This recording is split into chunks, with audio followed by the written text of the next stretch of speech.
বিসমিল্লাহির রহমানির রহিম। বৃষ্টির মধ্যেও আল্লাহর রহমতে টমেটোর চারা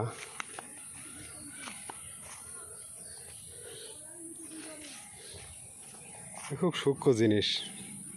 এই যে রোদ বেরিয়েছে, এই যে কাগজ সরিয়ে দিলাম, আবার বৃষ্টি হলে আবার কাগজ দিয়ে দিতে হবে।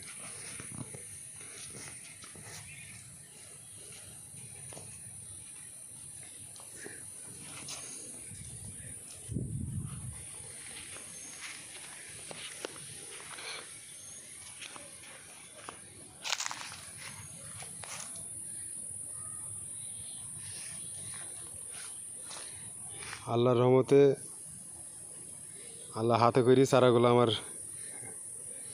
ফুটিয়েছে, কারণ চারা দেওয়ার বীজ ছিটানোর পরে 2 দিন আপনার পানি বেঁধেছিল হইতে। আমি আশা ছেড়েই দিয়েছিলাম যে চারা হবে না। আল্লাহর অশেষ রহমতে আমার চারাগুলা হয়ে গিয়েছে।